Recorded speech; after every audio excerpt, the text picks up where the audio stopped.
call the roll. Glenn Whitley, County Judge. Here. Royce U. Brooks, Commissioner Precinct 1. Present. Marty Van Ravensway, Commissioner Precinct 2. Here. Gary Fickus, Commissioner Precinct 3. J.D. Johnson, Commissioner Precinct 4. Constitutes a quorum. Commissioner Johnson and Commissioner Fixes will be with us, I'm sure, in just a second. The invocation today will be delivered by Reverend Jerry Phillips from the Calvary Baptist Church. After the invocation, please remain standing for our pledges. Thank you, sir. Come on. May we pray. Heavenly Father, we bow before you this morning, Lord, just to give you thanks and praise, Lord, for your love and your mercy to us. Thank you, Lord, for every blessing that you bestow upon us as a people, as a land. Thank you for this privilege that we have this morning, Lord, to come before your throne of grace on behalf of this court. We ask your blessings upon each of the commissioners and the judge as they deliberate and take care of the business today. We'd ask, Lord, most of all, that you help them to realize that true wisdom comes from you, that you give them guidance and direction. Lord, that all things that are done would be decently and in order. And Lord, that you might be glorified in all that we do. Lord, we'd pause this morning to ask a special blessings upon the people of Haiti, Lord, realizing their dire needs. Lord, thank you for the privilege that we have to be a part of helping those people in time of need.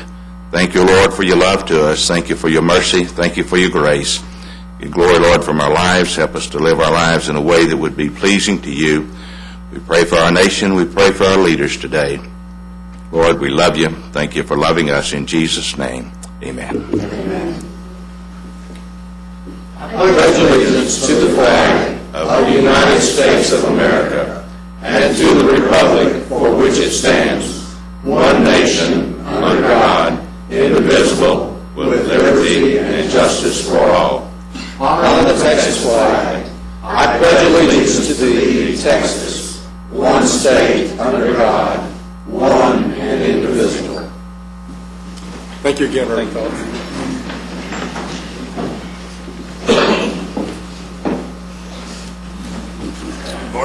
Good morning. Good morning. Mr. Manius. Members of the court, we do not have any agenda announcements this morning. Starting the year off right there, I'll tell you. May I have a point of personal privilege, Judge? Sure, yes, sir.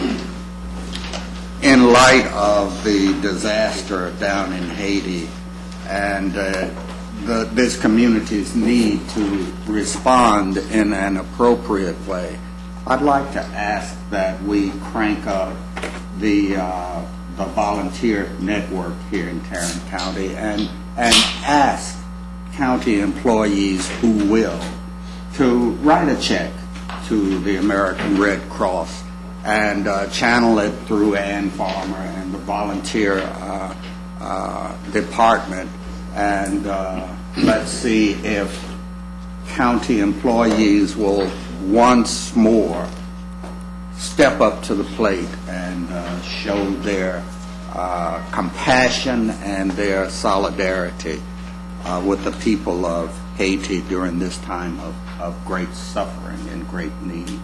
Our employees have proven themselves over and over to be one of the most compassionate groups of people you will find anywhere. And sometimes people just need a conduit in order to express their support. So I suggest that we give an easy conduit, an easy way to make these contributions. And I think we'll be surprised. We won't be surprised. I think we will be gratified and pleased at the county's response. We can't use public dollars, but we can make individual contributions, and I think we ought to do that. Thank you, Commissioner Brooks. I think that we all agree. I know that there is a tremendous need there, and so we will do that, and we'll get an email out and see if we can't take care of that and begin to accumulate that. Sorry I didn't discuss that with you in advance, Ann. It's fine. I knew it would be. Court members, you have before you the minutes of our regular meeting of January the 12th. Move approval. Second. We have a motion, a second. Any discussion? Please vote. Motion passes unanimously. Mr. Manius. Your Honor, members of the court, as we get to proclamations and resolutions this morning, we do have one item on the agenda, but we also like to take this opportunity to ask Ms. Henderson to come forward and make a special announcement. Okay. Good morning. Good morning. Good morning, Judge and Commissioners. I would like to recognize the management staff of the Biorecords Department from my office for their outstanding performance in running the operation this past year. The county clerk is now a registrar for 26 entities, having taken over the city of Fort Worth last February. We knew that we were up for the challenge, but we had no idea that we would perform the way that we have. Business has quadrupled in death records, and certified birth record certificates is up over 11,000%. Revenue is up 70%. We felt up to the challenge, but I'm proud to tell you the staff has exceeded expectations. In December at the annual conference, this office received the coveted 5-star award of exemplary performance for duties from the Texas State Department of Health. So this morning I want to thank my management staff and present them with this nice certificate. Y'all come on I want to down. thank them.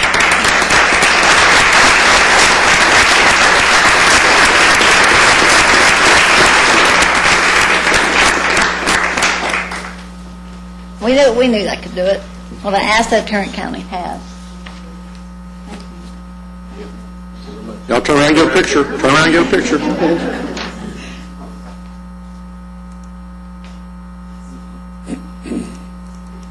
Thank y'all very much. We appreciate you. Thank you, Your Honor.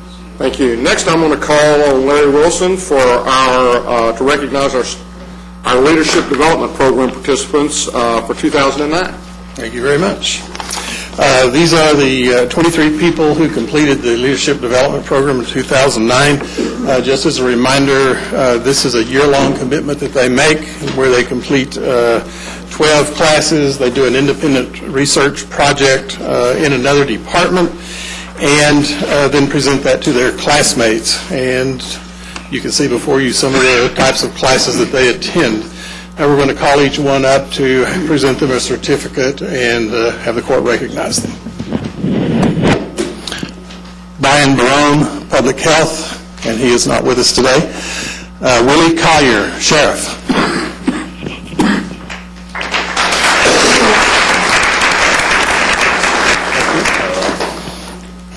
Don Dickerson, Public Health.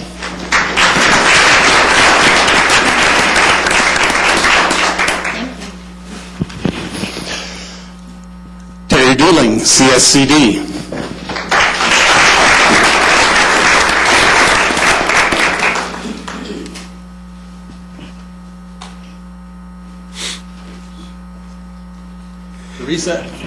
Teresa Eskridge, Juvenile Services.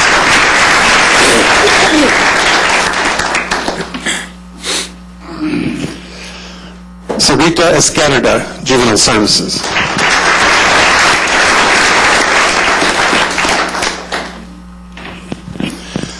Tracy Farmer, Precinct 3.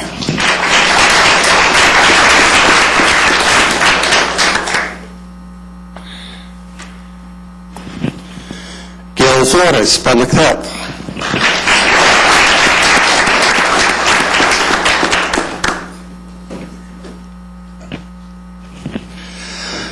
Stephen Fulmer, Public Health.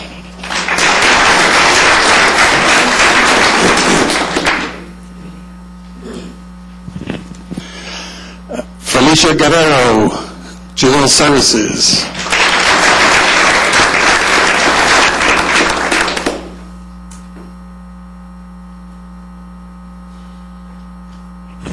Robert Gutierrez, County Clerk.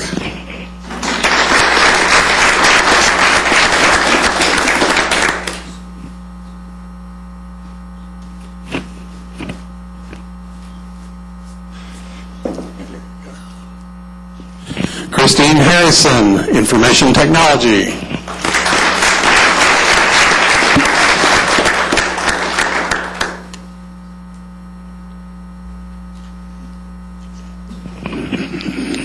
Diane Hunt, Juvenile Services.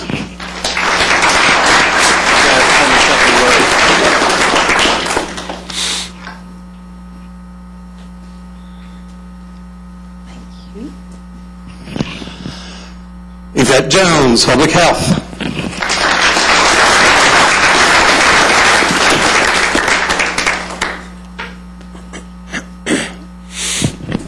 Forrestine Mack, Public Health.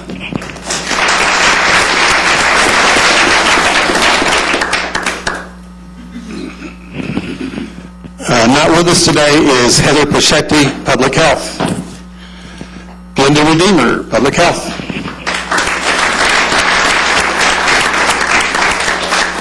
Make a double line. Jack Roach, Precinct 3.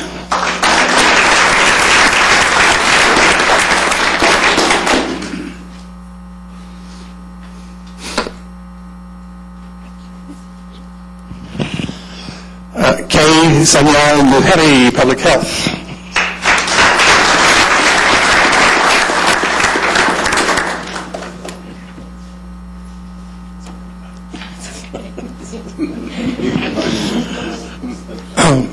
Also not with us today is Mary Saunders, Public Health. Cynthia Sherman, Tax.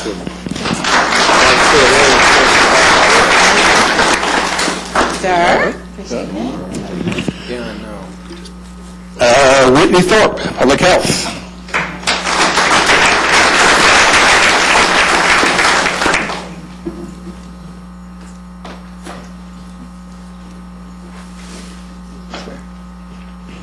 And finally, also not with us today is Phyllis Tonyman, Information Technology.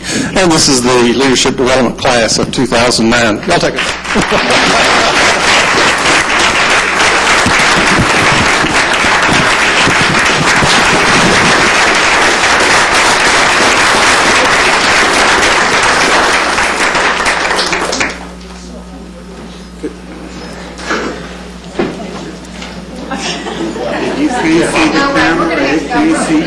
We're going to go out front. Okay, now let's go out front. Thank you all. Congratulations. Congratulations. Thank you for taking the time to do this. Good job, guys.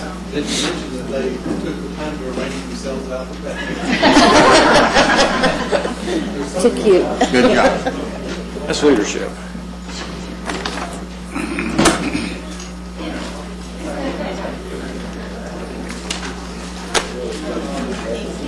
Good job, Larry.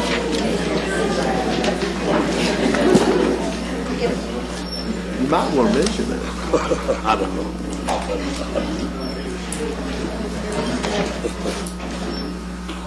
Yeah, I think I did well do out there. Go ahead.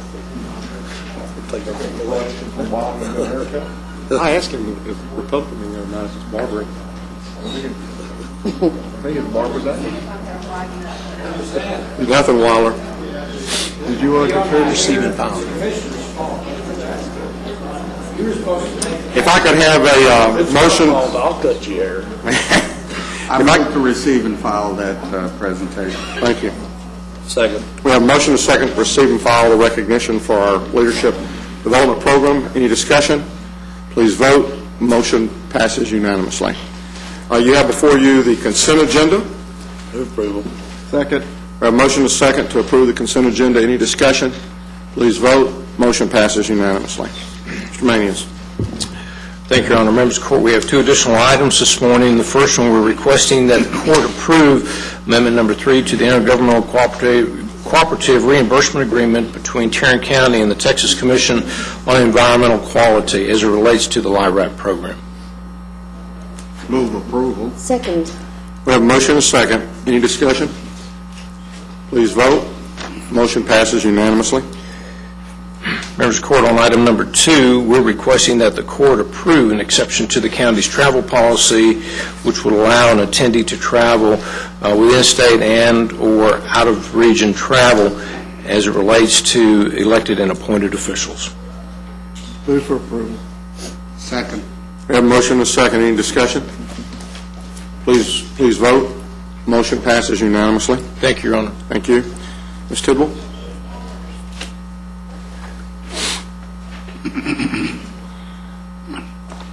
Good morning.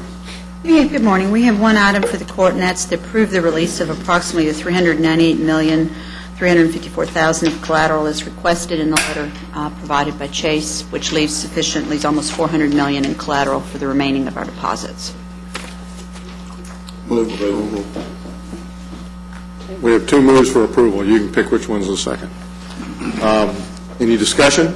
Please vote. Motion passes unanimously. I just want that money. I just want to text Don. Mr. Wright. On this other deal. Thank you, Your Honor. We have one check in the amount of $2,261.77. In partial recovery or subrogation, we're requesting authorization for the county auditor to sign the same. So move. Second. We have a motion and a second. Any discussion? Please vote. Motion passes unanimously. Ms. Glenn.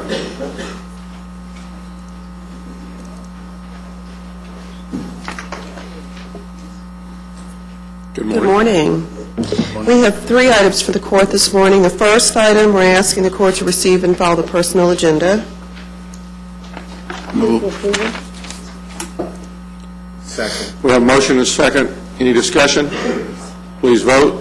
Motion passes unanimously. Our second item, we're asking the court to approve an out-of-class pay extension for juvenile services. This is one that the court has seen before. This is the case where we have the field probation officer who's assumed the duties of the supervisor who's assigned to the JCMS project. The department is requesting an extension through the end of April of this year, and the impact to grant funds is a little bit more than $2,400. Move for approval. Second. We have a motion and a second. Any discussion? Please vote. Motion passes unanimously. And our third and final item, we're asking the court to approve an extension of project employment for Probate Court 1. Probate Court 1 has had a temporary staff attorney in place for a little while. The Probate Court is asking that this attorney be extended through the end of this fiscal year. The impact to the probate contribution fund is a little bit more than $32,200. Move approval. Second. We have a motion and a second. Any discussion? Please vote. Motion passes unanimously. Please show Commissioner Fickus not being here. Thank you. Mr. Beecham.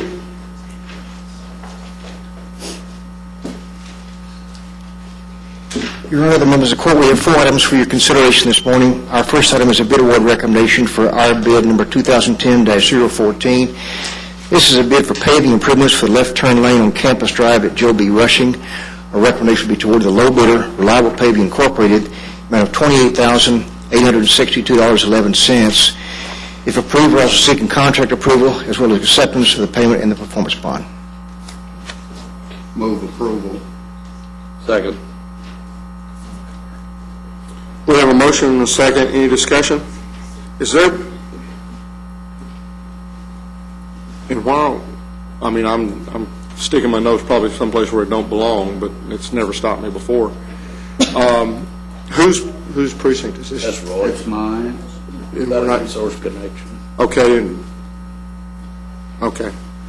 So it's resource, all The right. funding is coming from my precinct. Okay, well, that's what I was, I mean, I just wondered if our crew, is it concrete or is it? It is It's concrete, and Which explains why we're not doing it. I was just trying to figure out why our folks weren't. We're good, okay. Thank y'all. Any other discussion? Please vote. Motion passes unanimously. Item number 2 is another bid award recommendation for bid number 2010-015. This is a bid for a fire alarm panel replacement at our Tarrant County Justice Center. Recommendation again will be toward the low bidder, Convergent Technologies, amount of $64,185. Again, if approved, we're seeking contract approval and acceptance of the payment and performance bond. Move approval. second. We have a motion and a second. Any discussion? Please vote. Motion passes unanimously. Item number 3 is also a bid award recommendation for our bid number 2010-028. This is a contract for the printing of our home care guidebooks for the Public Health Department. Recommendation will be toward the second low bidder, General Printing and Design, on a per unit price basis. The low bid received from Houston Chronicle Publishing should be rejected for not including their freight costs in their bid document. That would make a difference. Did you move, Marty? Move for approval. We have a motion and a second. Any discussion? Please vote. Motion passes unanimously. Number 4, our last item is also a bid award recommendation for our bid number 2010-031. This is our annual contract for printing of our election ballots. Recommendation to award the low bidder, Hart Intercivic Incorporated, on a per unit price basis. Move for approval. Second? We have a motion and a second. Any discussion? Please vote. Motion passes unanimously. Thank you. Thank you. Transportation, Mr. Skinner. Morning, members of the court. We are requesting your approval of an interlocal agreement with the City of North Richland Hills related to improvements to North Tarrant Parkway. Last week, the court approved a change of scope related to this project, and we request your approval of the associated agreement. Move for approval. Second. We have a motion and a second. Any discussion? Please vote. Motion passes unanimously. Commissioner Brooks, you have an interlocal agreement on our agenda? Mr. Reich, are we good to go with this? Got an interlocal agreement. It's a tri-party agreement. Tarrant County, the City of Benbrook, and the Tarrant Regional Water District for construction of extensions to the bike trail system in the Benbrook area. I have here 2 members of the Streams and Valleys, which has been instrumental in designing and promoting the trail system, our own Betsy Price and Jim Beckman. Does either of you wish to have any remarks? If not, we'll move on. Thank you very much. I move approval. Second. We have a motion and a second. Any discussion? Please vote. Motion passes unanimously. Appointments. I need to reappoint Fiona Allen from the City of Arlington to serve on some water board, something that we have, but it's not listed here, and I failed to look up the... Groundwater District. Thank you. Second. We have a motion and a second to reappoint Fiona Allen. Allen. Are all of our appointments up at this point in time? That would be, I would assume... Those are staggered. Oh, they're staggered, okay. I'll have one shortly. Okay. Any other discussion? Please vote. Motion passes unanimously. Members, you have before you the claims, including the addendum. Move approval of claims, including the addendum. Second. We have a motion and a second to approve the claims, including the addendum. Any discussion? Please vote. Motion passes unanimously. Briefing items, Mr. Manius. Thank you, Your Honor. Members of the court, we have 4 items we'd like to bring to you this morning. The first concerns a monthly update from the Tarrant County Hospital District. Mr. Early is here to address the court at this time. Before you get started, Mr. Early, Yes, sir. I'd like to challenge you to do the same with Tarrant County Hospital District employees as regards the disaster in Haiti, as we're doing with county employees. And I would like to suggest a friendly competition. Okay. My suggestion is to bring it on. And, well, let's go. Bring it on. Now, how many employees are over there? 20, 30, 4,000. We'll remember that when we approve the next budget. Salary They're paid well. There's not a great difference in the number There's not. of employees. So come on, House. Let's Bring it on, buddy. Come on. We're with you. Thank you. I think that's a grand challenge, and I think that's good. And we've also had some nurses and doctors that wish to travel to Haiti as well to try to help out with the effort. So I'm proud of JPS. So stepping up to the plate financially is something that we all need to do, and we shall do that. We've already got some efforts in place, but we'll step it up. You cannot change the 3 categories that we've worked on the last year specifically: patient satisfaction, employee satisfaction, and physician satisfaction. You cannot improve those if you don't have the center pin of that, and that's employee satisfaction. You can't ask folks to have a decent experience at JPS if the people that are working there don't want to work there, and they don't like working there. I would bring you these results, whether they're good or bad. We do these results every 2 years. But what I have before you on the PowerPoint presentation, and Commissioner Johnson, I only have 4 slides. On the PowerPoint presentation is an idea of what we have, and I wanted to share these numbers with you. I will share with your staffs the detailed report. I will share with the press the detailed report. We gave it to our board on Thursday. I want to tell you that the most recent survey that we did was conducted in August of 2009. Prior, it was done June of 2007.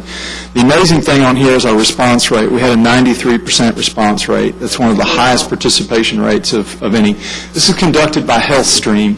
HealthStream is one of the largest survey firms for hospitals on producing employee-physician satisfaction numbers. They also do our physician satisfaction numbers. And the great thing about this firm is they have done the satisfaction survey for a good number of years. So it gives us a track record, and we can also compare with others. We also improved on 28 out of 29 categories. Do they compare with others locally, or? Yes, ma'am, they do. Here are just a few of the key items, and these are selected. I believe JPS is a good place to work. We went from the 60th percentile to the 84th percentile. During the past year, communication between administration and employees has improved. We went from the 29th percentile to the 82nd percentile. I'm taking credit for that. I will tell you real quick, Commissioner, a digression. I was in the hall the other day, and a lady came up to me and complimented me and told me what a great job I was doing, to the point that it embarrassed me, and said how we've changed the situation, how we changed JPS. And she said, "Mr. Whitman, can I hug you?" And I said, "Yes, ma'am, you can." So I don't take any credit for that, Commissioner. It's Mr. Whitman, and he's doing a great job. You need to grow about 6-7 inches. I hugged her, and I said, "Robert Early's doing well, too." And she said, "I like Whitman. I'm for Bill Whitman." I think, Commissioner, that speaks to the overall effort of an incredible team that has decided that staying on the 3rd floor is unwise, and getting out into the hospital and the clinics and your network has made a big difference. My supervisor gives me measurable goals to achieve. That's critical, and we're really going to advance that. You can't provide services and duties without measurable goals. My department operates at 100% efficiency, and my supervisor does a good job of recognizing my contributions. All of those moved up. Overall satisfaction went from the 55th percentile to the 75th. That's a 20% jump. Employee morale went from 68 to 77. I want to get that higher. A number that's real important to us is... Excuse me. Yes. How do they measure employee morale? Employee morale and employee engagement are both thin lines of differences. With employee morale, it goes back to that first question. Do you like working at JPS? Are you getting recognition at JPS? Do you feel that your title and your work are deserving for what you do? There's about 6 questions that go into that factor. And employee engagement talks about what have you done for JPS? Are you involved in outside activities? Do you volunteer? Those type of things go into those factors. The employee retention, moving from the 76th to the 91st, is important. Wow. Because that means people care and they want to be there now. They want to stay. The other thing that came out in the survey was that people work at JPS oftentimes because they believe in the mission. When they felt that the mission was not being followed, I think your employees got disgruntled. There's a variety of places they can work, and there's even some places that pay more. But they work at JPS because they have a drive to the mission. That speaks a lot to that. Just a few other things here, just to give you a quick rundown. I feel safe coming and leaving work. Although it went just to the 36th percentile, that was one that we were going down in. People were not feeling safe. JPS is a good place to work. 19th percentile or an 19% improvement in the 84th percentile now. We rank in most of these categories competitively above the benchmark or nationally with other facilities that are in the top tier, and that certainly makes me proud. Also wanted to let you all know that we had our Moody's review, and in a time of change in the administration, a time where we shifted our attitude of taking money and putting it into savings and we turned that money around and put it into patient care, and we broke barely even at the end of this year. I got to tell you, there was a degree of consternation when Moody's came in to review us. What Moody's did, we were very upfront with them. We brought them in, met with us for a day and a half. We had good meetings with them. Not only did they reinstate our AA bond rating, but they gave us a stable outlook. And in this environment, there are other facilities that aren't getting stable outlooks. So very proud of our Moody's representation in what we did. We have voluntarily called S&P and invited them for a review. They said they'd do it by phone. So usually when reviewers like that or IRS call and say, we'll take care of it by phone, it's a good sign. And then the last thing I wanted to tell you that you all are certainly well aware of, and I appreciate your support. This is more a thank you and a commendation to you as a Commissioner's Court, and that is your support in allowing us to become a Level 1 trauma center. We no longer in this county have to admit that we're not a Level 1 trauma center. And just to give you an update, and I'm sure you're aware of this, but from Fort Worth and Tarrant County West all the way to Lubbock, there is no Level 1 trauma center. From Lubbock to Albuquerque, New Mexico, there's not a Level 1 trauma center. And what that means to your constituents and what it means to each one of us in this room, that if you're an unfortunate victim of trauma, JPS can take care of every need that you have, with the exception of being a burn victim, where we would send you to Parkland. We're proud of that, and we're proud to be able to be your Level 1 trauma center now. We have to step up to the plate. The American College of Surgeons really did a thorough review of us, and that didn't come lightly. So we're proud of it, and I think that's where JPS needs to move. I hope that JPS is moving into a new level of value for this community, and we're starting at the right level with our employees. So I want to thank you all for your support. I want to thank you for your support of what you've done for JPS. And going back to the employee satisfaction, you all are a factor in that as well. Those employees live in your districts, in your precincts, and I appreciate that very much. So I'll be happy to answer any questions, but I'll provide your staffs with an in-depth look at the survey. And that will also be on our website. You can look at it there. And it would have been there if it were bad or good. So, any questions? I just want to congratulate JPS and by implication you, Mr. Early. Or Mr. Whitman. And Mr. Whitman for the Level 1 trauma certification, which is something this community has sorely needed for years and something that this court has supported and advocated for. And for improving the internal satisfaction scores. That is just phenomenal. Thank you. I would encourage you to focus as well on the external factors, the plays well in the sandbox with others indicators. And let's make sure that we do everything that we can to include all of the healthcare institutions in the service delivery continuum that this county depends on, that its residents depend on. Appreciate your comments. Thank you. I read a recent article that said that in those types of analyses, that if you did them any more frequently than every 2 years, you weren't being fair to the testing, because it does take a time for the shifting of the Titanic. Yes. So I think that the shifting is really underway, and I think we'll see additional improvement. Thank you very much. That's certainly our goal. Thank you, Commissioner. Keep up the good work. Thank you, Commissioner. Robert, I echo that, and please convey to all your employees how much we appreciate it. I know you all have worked long and hard for this Trauma One, and it is a team effort, and you're right on, I think, right on course with the comment that if those folks over there are happy, then that just provides in everything that they do. As we have seen and we continue to see among our employees, they are committed. And I think you hit the nail on the head when you said, you know, these folks are not here because of the dollars, they're here because of the mission. And now that they see the mission emerging again as the top priority, I think they're happier about being in the choice that they make and the jobs that they do. Great. Thank you very much. Thank you all for your time. I appreciate it. Thank you.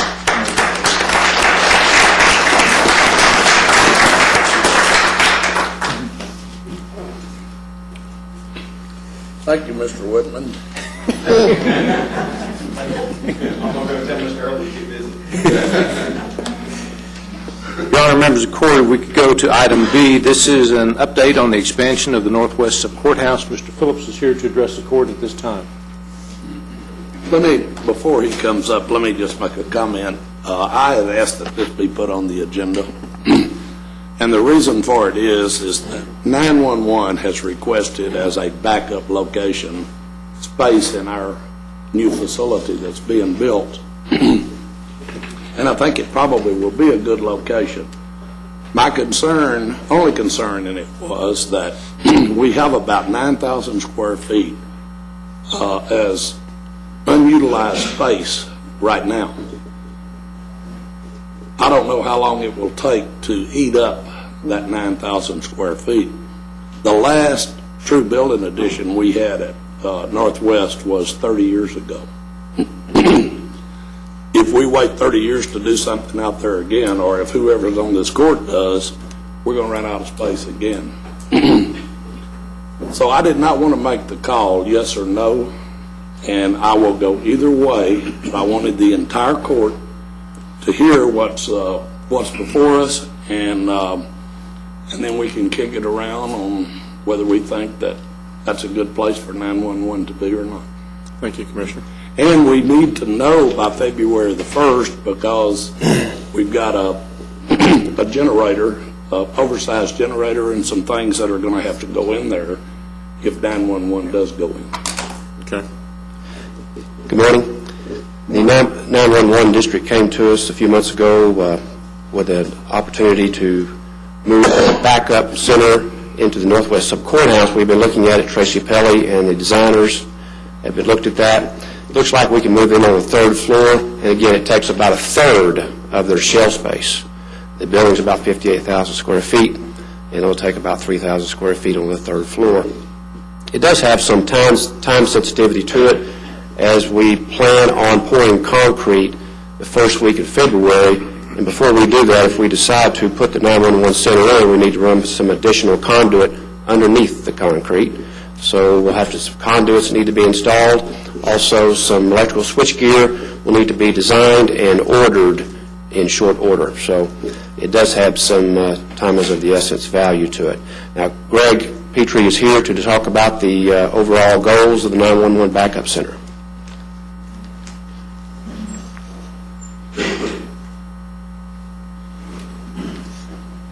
Good morning. Good morning. Thank you very much. I'll be very brief this morning.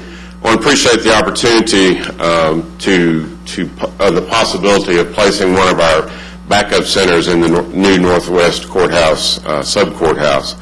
It's our goal to have 4 or 5 regional backup centers located within the quadrants of the county, and possibly one in the central business district, for those entities that do not have dedicated backup facilities. Our larger cities have dedicated backup facilities, but some of our smaller cities do not have the footprint or the available space to have a dedicated facility. So we're creating some regional facilities. Last year we created the first one of those at the Resource Connection. We used approximately 900 square feet, and it's grossly undersized. It has been used a couple of times by MedStar, and it's way too small. So we're looking at a little bit larger footprint, about 2,700 square feet, I believe, in the shell space of the Northwest Courthouse. And as I said, our goal is to have 4 or 5 of these over the next few years. I'll be more than happy to answer any questions you might have concerning that. How do you guys, because I think y'all had talked to us, we were kind of in an initial planning Yes, sir. facility, and I guess my biggest concern was access after hours, and how that would be controlled, and who would have access. And We would probably utilize the constables in the area, sheriff's office, such as that, for the access. I really don't want every public safety answering point to have direct access to your facility or my facility. So we would have some security mechanisms in place to where we would have limited access, but 24/7 access. if I understood that right, you let's say the city of Saginaw, their system went down, their people would come to that facility? That is correct. Is that correct? That is correct. Okay. So access is going to be controlled through the constable's office? That would be my intention. I haven't visited with them, but that would be my intention. That's what we've looked at in your precinct since they share the same building. We looked at the possibility of using them as the access mechanism. So basically, it's going to be used when one of the cities or one of the other emergency, their 911 systems go down, then they're going to have this as a backup. That is correct. I hope and pray that no one ever sets foot in the building. That would be my goal. However, I know that's not going to occur. We're going to have outages in various locations. Usually they involve commercial power problems. We're going to have outages at different facilities, and this will give them a dedicated or a shared backup facility to come to and operate out of while they're, say, have power down or equipment issues. So you already have one of these at Resource Connection? Yes, sir. Your main, I guess, besides the main facility, do you have any other backups for these folks at this point in time? With the smaller municipalities, no. The larger municipalities have dedicated. What has happened in the past when one of the smaller ones went down? They usually have shared agreements with their neighbors. For instance, you mentioned Saginaw. Lake Worth backs them up, for instance. But they don't have the additional facilities to allow them to move in to their location for an extended period of time. They can take calls for a few minutes or a few hours, but what we're looking at here is a more extended time frame. A natural disaster or something that might create an opportunity for a municipality to have to work out of a backup facility for a longer period of time. Commissioner Johnson, I don't really have a problem with this. I wonder, though, if you have given any thought to this facility being on the third floor of your building and the access problems that will potentially cause by having people having to troop all the way through the building to get to the center. Well, it may or may not have to troop all the way through the building. I think Mr. Phillips may can address that, but we do have a back entrance that is a little more secure than coming in the front door and using the elevators. But I will. For a moment, I want Mr. Phillips to answer the rest of that question. Maybe before he goes, for a moment, I want to put my 911 hat on and anticipate you're going to be coming to us for budget times. How are you going to pay for these backup facilities, and are the cities going to be contributing anything? I've been asked that question several times. Initially, no. We're going to be looking at funding the build-out and the infrastructure ourselves, and then the cities will be responsible for their infrastructure, such as radios, CAD, computer-aided dispatch systems, such as that. So are all of them going to be required then to coordinate with these backup centers to make sure they've got the right equipment? And yes, is this something that our emergency services folks should be involved with at some point? Have you talked with Melissa Patterson or with? Yes, Melissa is aware of our endeavors. In fact, we have spoken about the possibility of this being used as a regional emergency operations center for her also. Okay. Hang on to what the judge is asking. Because you said the cities are going to be responsible for certain pieces of it. Yes. I would have thought that you have your standardized 911 equipment, and just the personnel just open the door, in a very short period of time, they're up and operating with what you have there. But are you saying that that's correct, or do they have to bring in something additional in order to become operational? What you're saying is correct from the 911 standpoint. We do not provide the radio infrastructure at any location or the computer-aided dispatch infrastructure. If a member city, such as a member entity, and I'll go back to MedStar because they've used our South backup site several times now, they place some radio infrastructure and some computer-aided dispatch infrastructure into that facility so they can operate basically in a mirror image of their existing location. From the 911 standpoint, we will provide that infrastructure, but from the CAD and radio standpoint, the entities, the city, will be required to provide that. So are they, I'm a little confused. Okay? I typically think of when I dial into 911, I get an operator who then transfers that to the city where that call may pertain, whether it be the fire, the police, or the ambulance service. And then from that location, they respond to the call. It almost sounds like what you're describing is in addition to the 911 part, instead of transferring, those people are going to be there in that facility with those 911 responders. Just one slight correction to your scenario there. The routing is done automatically. Okay. If you dial 911 from any landline or even cell phone, your call is routed to the location having jurisdiction where that call was received. So, for instance, if you're right here in the courthouse, your call would go directly to Fort Worth.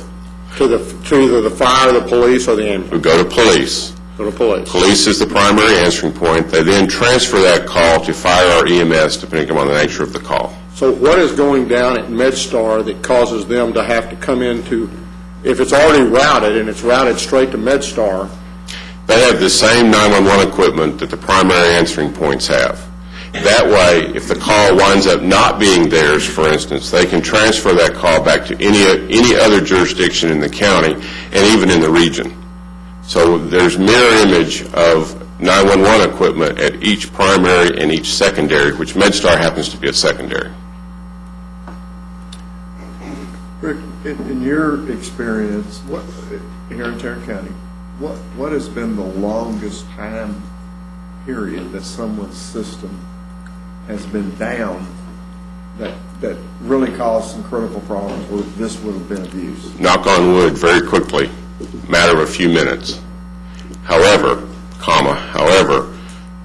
City of Fort Worth, for instance, when they remodeled their Bolt Street Communications Center, they were in their backup site for nearly a year while the Bolt Street Center was being remodeled. From an emergency standpoint, that was their decision, and correct. Whatever costs associated with it. My concern is you're taking a third. He's got if a building's got 9,000 feet, you're fixing to take a third of it. Correct. Basically, of his future expansion. That would be my concern. Well, and then I guess it goes back to, if you're saying just a minute, then why is MedStar, if it's a matter of minutes, why is MedStar moving? Why have they moved into the resource connection on occasions? How long were they there when they moved in? They were doing a remodel project also, and they once on an outage of their CAD system. Had nothing to do with it. So they didn't have a backup system. Correct. They had two manual positions in the Fort Worth backup center, and they elected to use our backup center on an ongoing basis because we had more positions available. I'm still going to have my 911 hat on and say that based upon the limited use you're talking about, the need for putting 4 or 5 of these around the county is something that come budget time I need to be convinced of. All right, sir. Because I'm not sure. I just need to understand that better. Travel time is the main reason for doing it regionally. Well, I understand that, but if they're only going to be there for a very limited period of time, once they travel, they're there. And unless there's going to be a whole lot of them having to be occupied at the same time, then, you get across this county most times in about 30 minutes. And I realize that's a little bit of an inconvenience. I know, coming down from North Fort Worth, you're not going to get there that northeast. But we're working on that. We're going to really have it congested here for about the next 5 to 10 years. But I guess that's my concern, is if we're creating 4 or 5 of these around the county for a very limited use and taking up, excess space wherever it may be, it sounds like it may be in several of our locations. I'm just not sure that it's where we are. But we'll talk about what happens on this one. And you get a decision by February? It's my understanding we have a February 1 drop dead date, for lack of a better term, for the infrastructure that needs to go in the concrete at the Northwest Sub-Courthouse. But we need to look at what additional cost it's going to be to the county. But we also need to look at the life savings that we might do if we do have that facility there. Now, are they renting the space from you? Was that the intent? We'll let Mr. Phillips address that. I haven't discussed with 911 what they're doing. I know they're paying for the equipment and whatever oversizing we need to do for emergency generators and various things, but David would have those answers for you. Yes, Judge, the 911 district would pay for the design and installation of the equipment and the build-out of the space, and we would need to work with Ray Reich and others to develop a contract for that, for us to manage that process. Also, long-term lease, we would need to look into the reimbursement of the operating costs associated with that space, which we'll do. Melissa, I see you over sitting on the edge of your seat. Is there any, am I missing something on the need for these all? I mean, is there that much of a need for them, I guess is what I'm saying, is how frequently are they being used? Or do you anticipate them being used? And for what period of time? Yeah. I mean, if it's really a matter of minutes, I'm missing something here. It's not Well, a matter of minutes. As I said earlier, I hope and pray no one ever sets foot in them, but I know that won't be the case. In our situation right now, our system downtime has been negligible. However, we always have a situation where cities, counties, all of our entities need a facility to go to for an extended period of time, whether they're doing a remodel, whether we're doing an equipment replacement, whatever it happens to be, we have the need for those. And you look at a catastrophic event such as the tornado of 2002, when the tornado came through downtown and Arlington at the same time, both of those cities were in their backup facilities.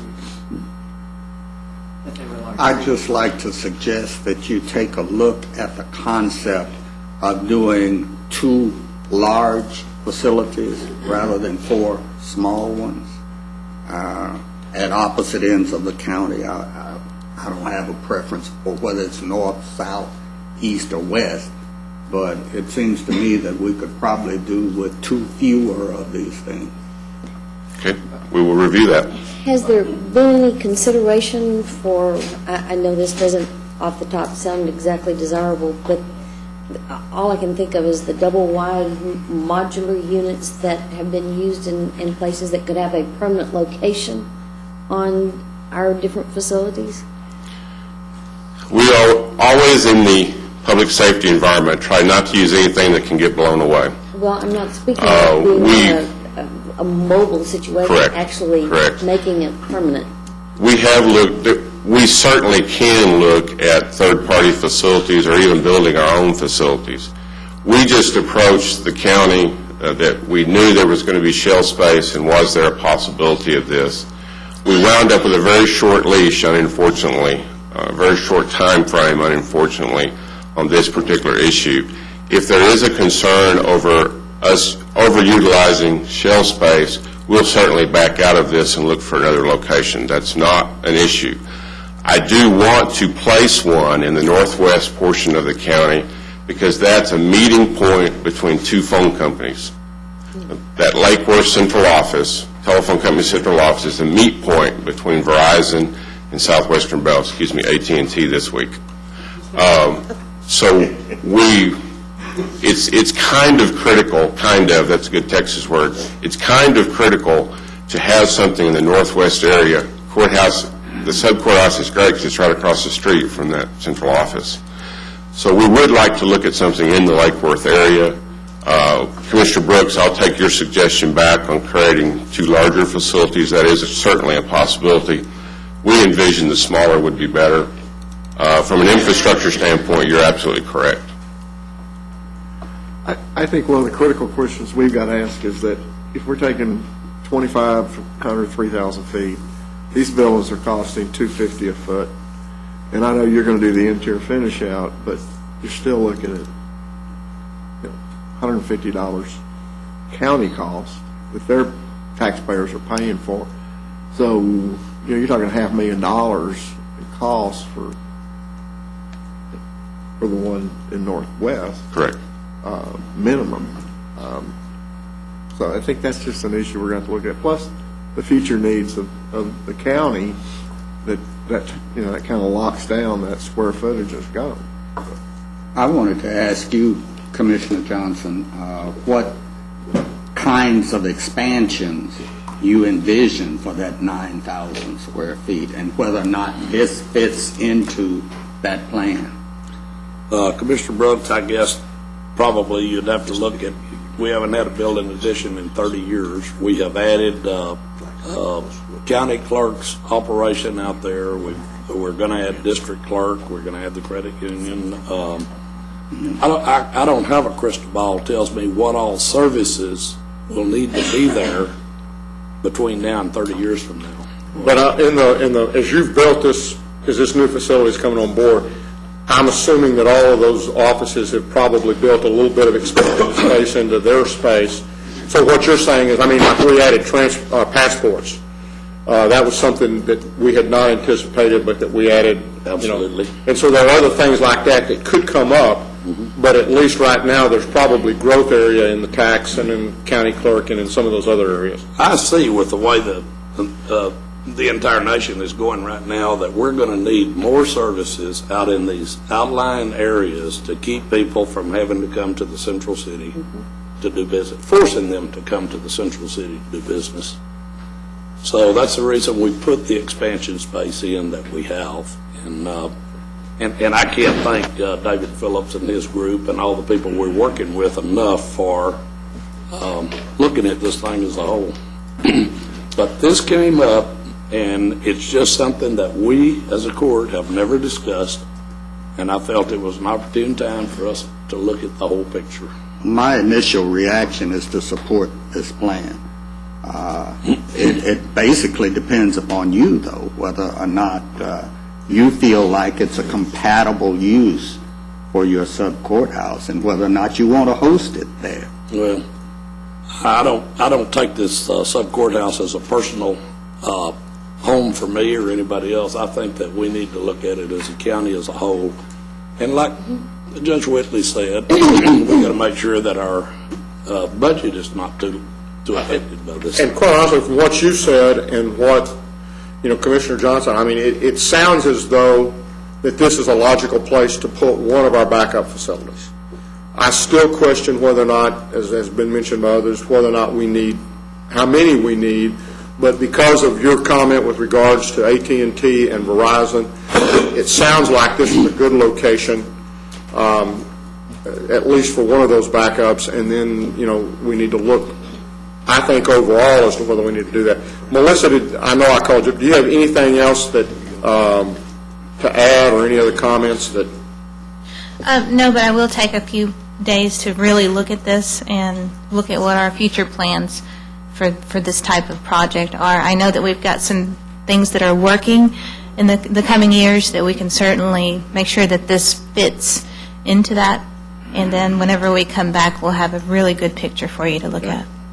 And all of this would need to come back by probably next week in order for us to make a decision and hit the February 1st deadline. And one thing to keep in mind when it comes to budget, especially now with the increase in the Homeland Security rating here being Tier 1, radios, 911 backup, emergency operations centers are considered to be critical infrastructure. So, that's one thing to look at in the way of funding for county government. I know that at the COG level we have increased because of our step up in MAP. We brought in some additional funds, and so hopefully some of those funds might be available to help pay for that. Right. Thank you very much. Mr. Phillips, did you have something else? I just want to make one more comment, and that's regarding J.D.'s comment about the need to look at how we're providing services to our constituents going forward, especially in outlying areas. And I would be remiss if I didn't put in a plug at this point for e-government initiatives.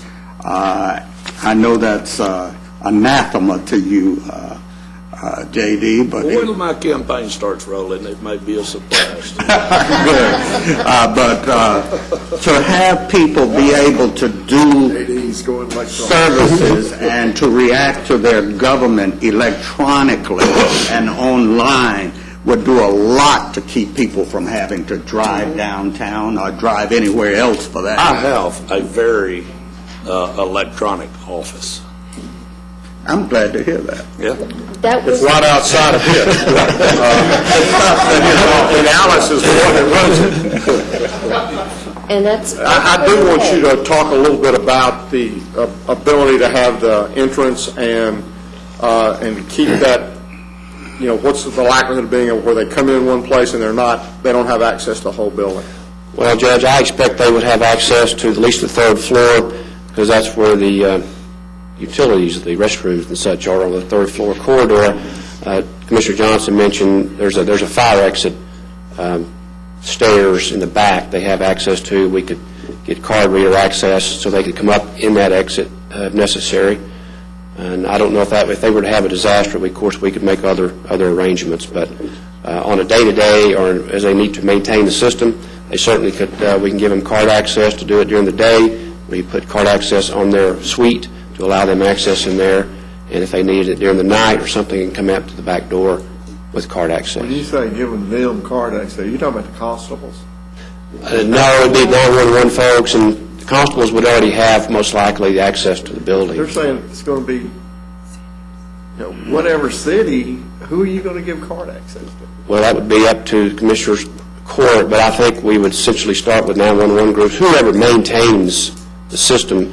Greg mentioned to me this morning, somebody will have to come do maintenance from time to time, and we'll start with those folks. But it sounds like, we got 39 cities here, and I would venture to guess that probably 10 of them might have their own. 5 have their own, so now we're down to, there's technically, I guess, 40 cities, so there's 35. Newark has a little bit, but, so that means there's 35 cities that you're going to have to divide up through however many backups you've got and give 35 cities access to his building. Well, I'm not real sure about that. I would think that 911 people maybe should respond to that, but I would look at 911 as the one that's going to have access to our building. And when one of these cities or somebody, their system falls down or they have to do something with it, it's going to have to be coordinated through 911. I don't see it as being just a scattered. That's correct. Between now and next week, let's make sure we've got at least a fairly good response to that. Okay. Just tell me I'm right or wrong. Very briefly. Sorry, Mr. Phillips. No, we would not expect you to let every city have access cards to your that building or any others. What we would envision would be an emergency response team from our agency that would respond with them. Some of our technical people would respond with them. They would have access and to the building and be able to establish that by working with the constables and the sheriff's office and such. But we would not ever envision that each city would have access to your building on a 24-hour basis. They and our emergency management, I would assume, would coordinate that. But I just don't see 35 or 40 cities flushing. Okay. No. Well, that's kind of what I. Yeah. Oh. These. It's. All right. Thank you. Anything else? We have 2 other items. Right. Anything else on this item? If we're going to do any more discussing, and if we're going to take any official action, it's got to be on the agenda next week. Yes, sir, and we'll put it up there. Members of the Court, we can go to item C. This is an update on the H1N1 influenza. Ms. Brewer is here to address the Court.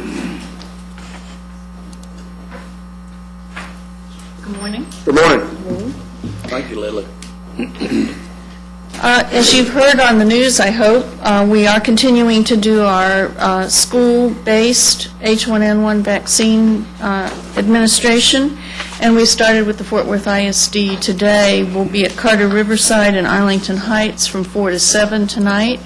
We're hoping to get more of the school-age children, but it's open to anybody who wants to come and get their H1N1 vaccine. These have been going very successfully so far in the other schools that we've been in the last week or so. We continue to offer the vaccine at all of our 7 major clinics, and we will continue to offer it at our 6 storefronts until the end of January. That was our original plan, and while they're busy, they're not as busy, and so we will be closing those at the end of January. We're continuing to see H1N1 in the community, certainly not in the numbers that we saw in the fall, but I do want to just remind everybody that it is still in the community. We are still getting positive test results. We have not really seen a lot of seasonal flu. This is the regular seasonal flu season now. So we will remain vigilant as the next few weeks go by and the next 2 months go by to see what happens. And recall that we didn't see the H1N1 until April last year. So we'll extend our vigilance throughout the spring of this year. We're continuing to receive some vaccine from our partners who are donating it to us to redistribute, and we're continuing to get requests from some of the private sector business community to help provide the vaccine to their employees. So we will continue with that effort as well. And I'll be glad to try to answer any questions. Is there any other population group other than the school children that you would like to see out in the business community addressed? Well, we're not emphasizing the same target populations as we did earlier, but certainly that they're still the ones at greatest risk. And so if they have not already gotten their vaccine, we would certainly urge them to do so. And just a reminder to those children under the age of 9 and under that they do need to get their second booster dose, and so they can come out to these events as well. How are we doing on supplies of seasonal flu vaccine? We don't have too much of that left. Is that a problem? That's about what we counted on for the season. This time of the year. Yes. Any other questions? Thank you, Lou. Thank you. Members of the Court, we have one final item for you this morning. This concerns an update on the 2006 Capital Improvements Program. Mr. Phillips is here again to talk to you. Yes, I'd like to update you on the new jail project and the medical examiner's expansion project that's included in the 2006 Capital Improvement Program. First, the jail. During a briefing last September, I mentioned that the construction documents require review and approval by several different folks, and here's a brief update on that approval process. Sheriff D. Anderson and Bob Knowles have signed off on the construction drawings. Tarrant County Facilities Management has signed off on the drawings and the specifications. Tarrant County IT has signed off on their spaces in the building. Also, the Tarrant County Public Health has reviewed and signed off on the layout of the kitchen as relates to the public health issues. JPS has provided verbal approval, and I expect a written sign-off soon as it relates to the medical floor in the jail. The drawings have been reviewed, and changes are being made in the final bid documents regarding the Texas Accessibility Standards Review, and it's going well.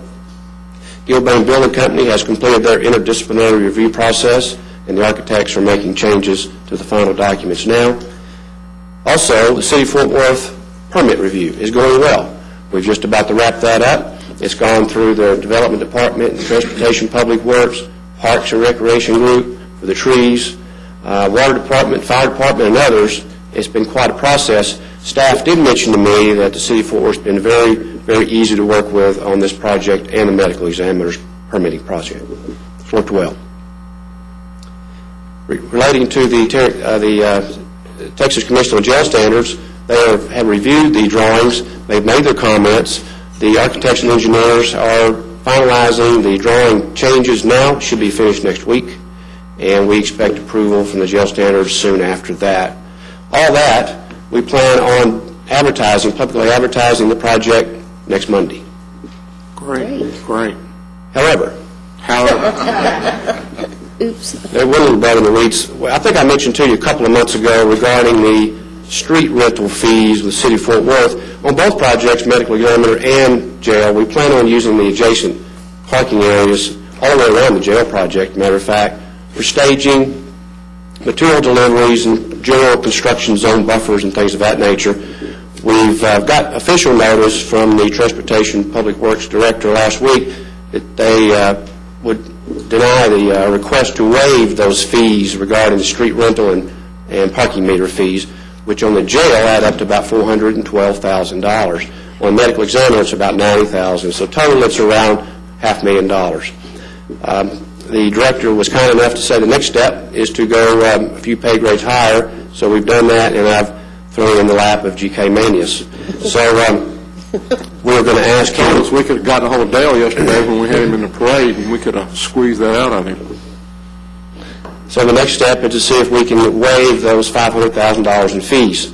I believe I went back, asked the auditor to go back and look and see if we paid anything for the Family Law Center regarding street rental fees, and they could not find anything. And I do not remember us paying street rental fees for that project when we used East First Street for 2.5 years. We'll work on that. Next is the medical examiner's office. We want to thank your staff for all their help in the inspections and stuff along that lines, and you can go ahead and talk a little bit about the other thing.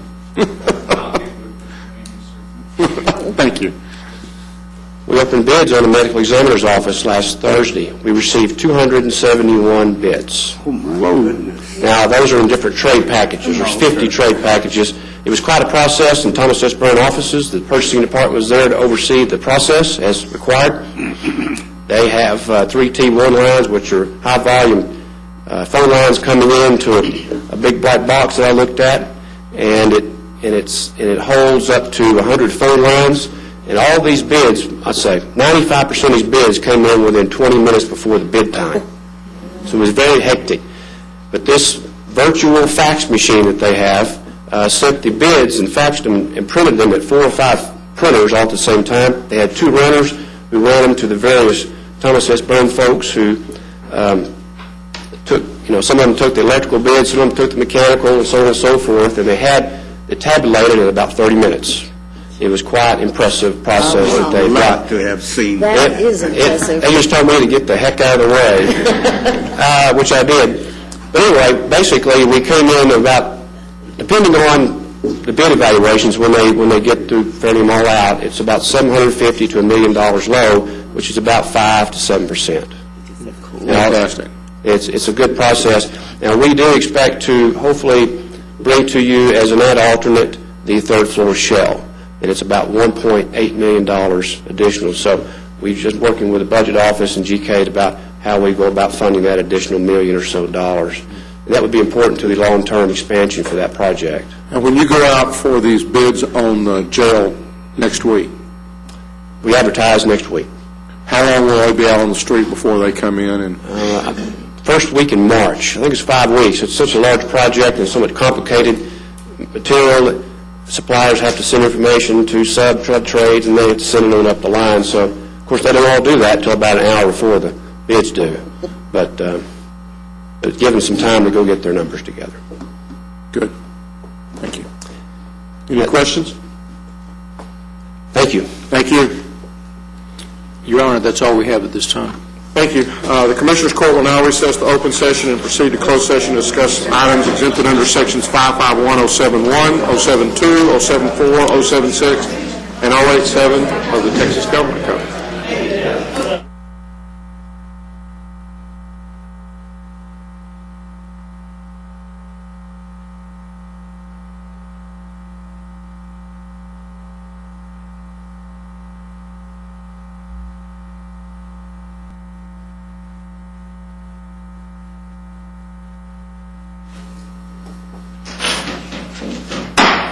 Having returned from closed session and there being no business at this time, we are adjourned. Cool. Mr. Duff, would you come up here if you could for just a second? Appreciate the way y'all handle it.